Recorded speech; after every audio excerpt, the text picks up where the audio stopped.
ఇది ఓటు నమ్ముకున్న వాళ్ళు మాత్రమే దీన్ని కన్సిడర్ చేసుకోండి. నువ్వు 3,000 రూపాయలకు ఒక ఓటు అమ్ముకున్నాను అనుకుంటున్నావు కానీ నువ్వు అమ్ముకుంది ఓటు కాదు. ఇగో ఇట్లా చాలా అంశాలను నువ్వు అమ్ముకున్నావు. నీ ఇల్లు అమ్ముకున్నావు, నీ పెన్షన్ అమ్ముకున్నావు, నీ బిడ్డ స్కాలర్షిప్ అమ్ముకున్నావు, నీ బాత్రూమ్ అమ్ముకున్నావు, నీ బిడ్డల భవిష్యత్తును అమ్ముకున్నావు, నీ చదువు అమ్ముకున్నావు, నీ శరీరాన్ని అమ్ముకున్నావు, నీ ఆరోగ్యాన్ని అమ్ముకున్నావు, నీ ఊరిని అమ్ముకున్నావు. ఎవరైతే కొనుక్కున్నారో 3,000 రూపాయలకి ఇవన్నిటిని కొనేసిండు మీ దగ్గర కొన్నది ఓటు అని అనుకుంటారు, ఓటు కాదు, ఇవన్నీ కొనేసిండు మీ దగ్గర. సో సాధారణంగా జనం 5 ఏళ్లకు ఒకసారి వచ్చేటువంటి ఎన్నికల్లో ఒక్కరోజు మాత్రమే అవినీతికి పాల్పడుతున్నారు.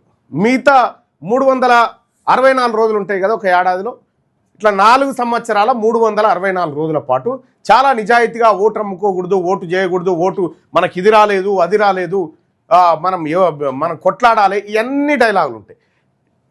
ఒక్కరోజు అవినీతి పరునిగా మారిపోతాడు.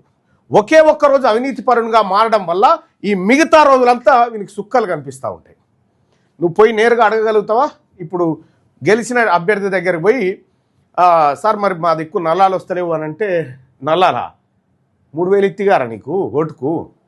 అంతే సింపుల్గా. నీకు ముఖం లేదుగా, నీ ముఖం చెడిపోయింది. ఇక్కడ నీ పిల్లల భవిష్యత్తు, నీ గెలిపించి అంటే నువ్వు ఓటేసినటువంటి పార్టీ లేదా ఆ నాయకుడు నీ బిడ్డల భవిష్యత్తును ఏమైనా ఆగం చేసిందా? నీ బిడ్డల భవిష్యత్తుకు ఏది బాగుంటుంది?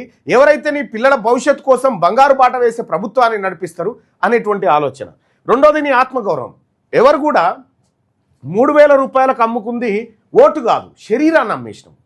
మన శరీరాన్ని, మన ఆలోచనను, ఆత్మగౌరవాన్ని, నిజంగా నిజాయితీతో ఓటేసినటువంటి వాడు ఏం చేస్తాడంటే, నాయకుడు ఎవరైనా ఇంటికి వచ్చి ఇగో డబ్బులు తీసుకొని నాకు ఓటేయి అని చెప్పని అన్నాడు అనుకో, నీ డబ్బులు ఏమని కావాలవా, సకా పని చేయను అని అన్నాడు అనుకో, అతన్ని చూసి 4 సంవత్సరాల 364 రోజులు భయపడతాడు నాయకుడు.